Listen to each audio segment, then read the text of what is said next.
why do you use these imaginaries? Because I could see from the outside world, the sort of like even the term like punk, like lunar punk, it's like seems like a bit goofy. It's kind of like what's going on? Like why are they like pretending? Like what is it? Is this like LARPing? Like I don't.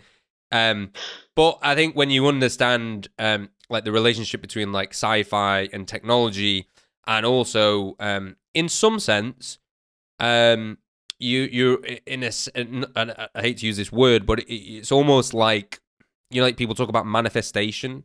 You're like bringing it Yeah, into being. You know what I mean? You paint you bring it you're putting the future out there, and then you it's like an attractor. You're pulling yeah, yourself exactly. towards the or pulling yourself towards the future, or pulling the future towards you. One of those things. But yeah, so I understand why it's important.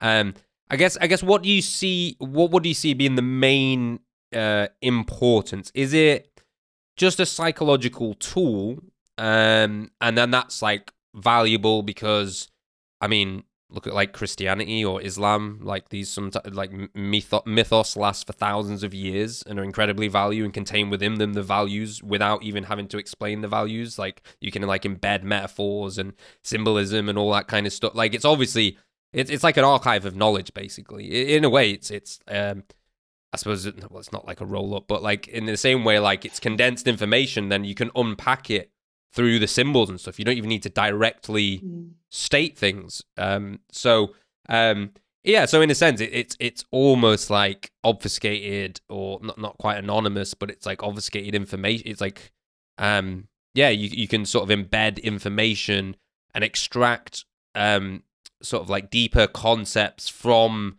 this overall mythos or imaginary, I would imagine. So I'm guessing that's maybe one of the reasons why it's important. Also, sci-fi is just um, has been known, and this is the case, right? Like a lot of sci-fi writers, all the great films people love, Star Wars, The Matrix. I mean, especially something like Space Odyssey. Like the things that were thought of before they even existed in some of these like classical, novels and films.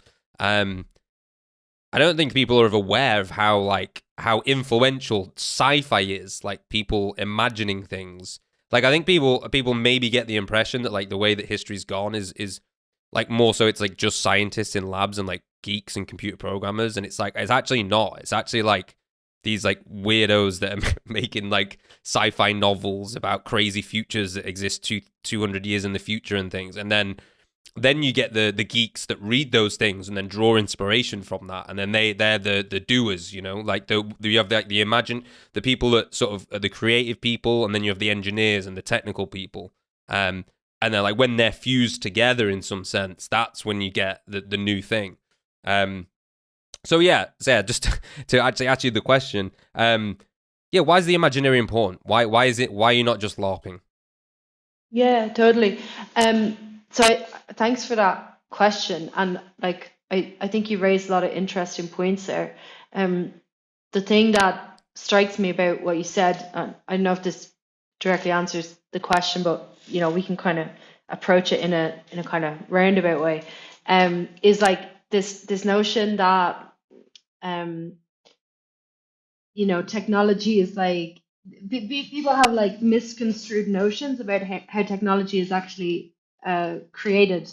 And I think, you know, um, again, to talk about that book, Surveillance Capitalism, Shoshana Zuboff does a really good analysis of what she calls, I think she calls it like the dispossession cycle, which is like the way that people get numbed over time to the notion of like surveillance and data collection.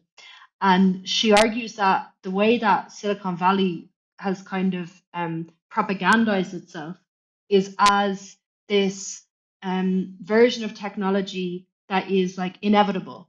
So it's like technology is like this inevitable arc, this like progressive trajectory that goes in one direction only. And so it's like, yes, there are downsides to surveillance, but it's like there's nothing we can do. It's just like how technology has gone, you know, like that's just like the will of the of technics. And like it's interesting because you also come across this idea in philosophy of technology, this notion that the development of technology is something autonomous that is outside the control of humans, and that in a way we're just like subject to these processes of like technological development, like they happen to us What was it? rather The than McLuhan sex organs of the machines or something, machine world or something, that kind of idea. yeah, that kind of vibe. And so that it's happening to us, and we're subject to that rather than being like you know, agents that are actually able to direct the course of technology. And it, like when I first got into crypto, I was very interested in Nickland, and you know, I also through like reading some philosophy of technology, believed that technology was something that's happening to us. It was like this inhuman process that was proceeding like outside of our control and kind of irrespective of our desires or our intentions. Um, However, it was only when I became a programmer that I was forced to reconcile with like the deep subjectivity of programming and like the incredible in a way path dependency of like individual choices that programmers make. So it's like the individual and I think it's similar. Okay, so we're going to get a little bit you know, bring in some biological metaphors, but I think it's similar to how animals evolve in nature, where when we look at like predators and prey, like for example, if you look at like a T-Rex, and a T-Rex is this like incredible optimized predator with these like huge back legs and like a massive jaw, and he's just like he's fast as fuck and he can like munch you like nobody's business. Like he's a really tough predator, like you wouldn't want to fuck with him. And when you look at his prey like that he was living off, they were also like heavily armored, you know, they've got all this like fucking armory around their heads and they're huge, they like massive, and they got like clubs on their tails and all like, you Spikes know, on the back and and yeah. yeah, exactly, like lumps and shit. So that there's like they're heavily weaponized, and there's something called the Red Queen hypothesis, which argues that like these two forms of weapons and like specialized weaponry developed in relationship to each other. So like the prey have to have these armory because uh the predator has this like incredible weapons as well, so they kind of co-develop. And technology is very similar in that when we have people working on technology, they build kinds of technologies that are reflective of the environment and the context that they're in. So I think they much more, you know, have they embody this kind of evolutionary dynamic of like uh become like concretely reflecting the context that they're part of, rather than this other version of technology which is imagined and projected by big tech, where it's just like there's just one direction, you know. So it's much more like an evolutionary process which is subjective, which is like culturally specific, you know, new and all this nuance, and like as well as being part of a context, it also has like the will of the programmer who's involved, all these choices.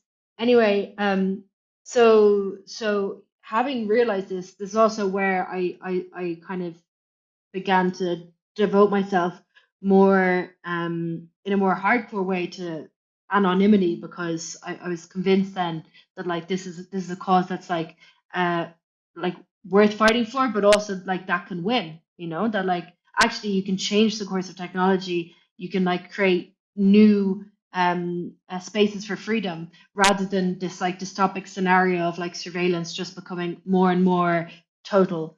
But sorry, like that was but I do want to answer your question. So about the importance of imaginaries, you know, people. So again, it's like before, so people have these ideas in their heads that direct them towards certain to do certain behavior in a certain way. Like before, when I was very much interested in Nickland, I was in this very kind of passive role of just like writing about technology at the time. I was like, I just have to accelerate this trajectory of like technological development at the expense of humanity. So I'm just going to write articles that like spread the word of like the technical thing. So that's where like I started writing about crypto. But then like the kind of more agency um, centered approach is like actually I'm going to become a programmer and like learn to wield these tools and like to create new futures. And in order to like make that shift, I had to have a story in my mind in which, you know, engaging in that kind of activity and that with that level of agency was actually worthwhile and like actually was gonna like how to say was gonna actually go somewhere. You know what I mean? Like it wasn't pointless. But it actually had a possible outcome. So I think stories, you know, like the ones that we provide in DarkFi is like a way to inspire people en masse to work collectively towards a common goal.